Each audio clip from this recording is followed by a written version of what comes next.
Hello and welcome to Blitz on Channel 4. I'm Brian Carter here at Rabun County High School. We're going to kick off the show with Wildcats head football coach Lee Shaw. Coach Shaw, thank you so much for your time on Blitz. Absolutely. Thanks for having us. Yeah, now there's so much buzz and excitement about this program in Northeast Georgia, and rightfully so. You step on board last year and lead the team to its first winning season since 2000, the first state playoff berth since '98. But I know for a coach like you, that's just a stepping stone for you guys in this program. But how excited were you to be able to just step on board and kind of take this team and put it back on the map and rejuvenate? It was exciting. You know, I always wanted to be the head football coach at Rabun County when I played here, and I knew it was a tremendous challenge. And it's not that teams were bad in the past. I think they had some good athletes, good coaching. Sometimes it's all relative to the schedule you have. Mm-hmm. Our guys, we had a tough schedule, but it was exciting to watch them believe so. The community buy-in. I tried to just take the same mentality I had at Flowery Branch and winning mentality up here and never look back. And it's just a real exciting time for Rabun County football. Now, you mentioned Flowery Branch, and you became one of the more well-known coaches in the state there, and you know a thing or two about building a program as you did from the ground up there in 2002. Starting that program, you coached your son Jabo and Connor. Both ended up being Jabo, of course, at Georgia Tech and Georgia Southern, and Connor about to start his senior year at South Carolina. And you guys had great success. 08 state title game. 09 you lost in a heartbreaker to Gainesville. Yeah. I was at that game. Semi. It was really tough. Yeah, semifinals. And but you know, how hard was that for you to build such an elite program and make that transition, leaving there and coming here? Yeah, well, building that program, you knew you were going through the tough. I had a good group of freshmen at that time that was thrown in the fire early, and then by their senior years when we flipped it and went 11-2 and averaged 10, 11 wins after that.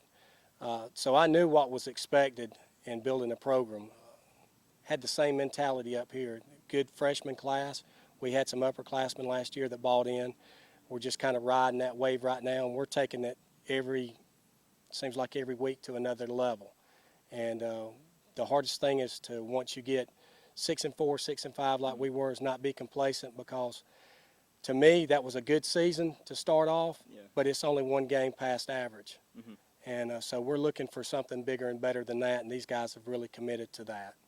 And now you talked about your ties here at Rabun County and how you always wanted to come back here. Was that a dream you always had to really come back and be head coach here?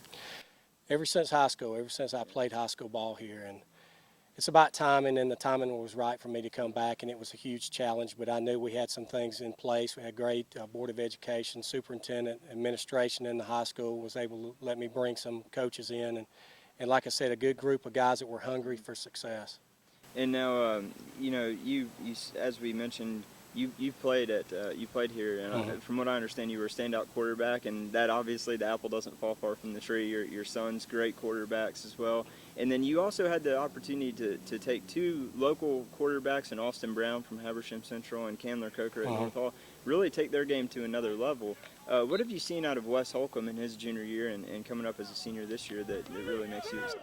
Yeah, I was fortunate enough to coach 4 Division I quarterbacks, with Austin Brown going to UAB and Candler going to North Carolina. And, of course, my sons at the level they played at. Wes Holcomb's got the same makeup as they do. He's a dual-threat quarterback. This system is great for him. I'm expecting a big year out of him.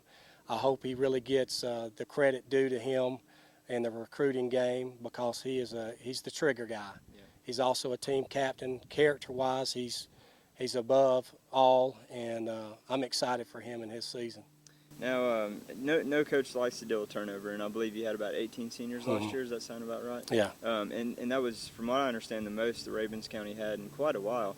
Now, with all that turnover, I know you're bringing back some key contributors from last year, like Charlie Warner, and then, as you mentioned, Wes Holcomb threw for over 2,000 yards and 16 touchdowns. But what are some of the bigger holes that you kind of struggled with having to fill coming into the summer? Yeah, when we lost that senior group, we lost that hunger that they had. That was the biggest thing that they brought to that football team.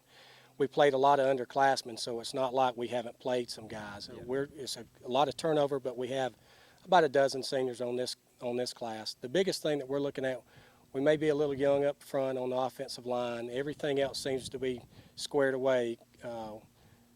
One of the biggest losses we had is our kicker, Carlos Diaz, who was a co-special teams player of the year in Region 8 AA.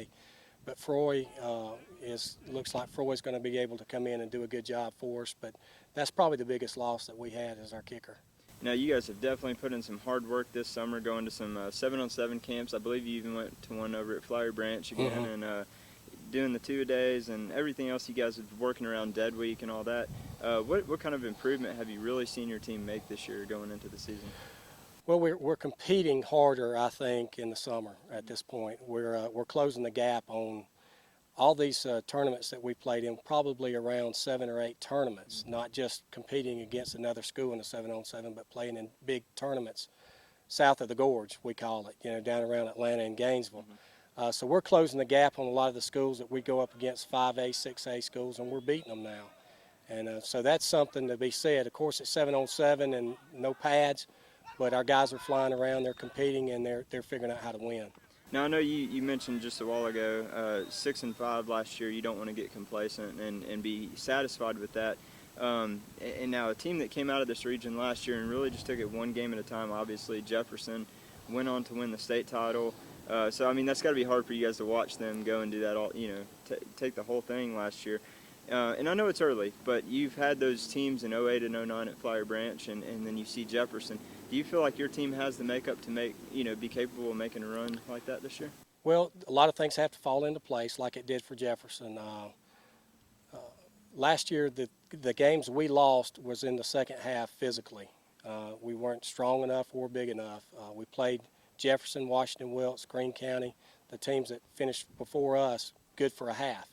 So we're trying to put 4 quarters together, but certainly anything's possible once you make the playoffs. We proved that at Flowery Branch, going on the road, beating teams we shouldn't have in the early years. And so once you get in the playoffs, it's about matchups a lot of times. And if you match up well with the other school, you might have a chance. And last year we didn't match up very good with Heard County.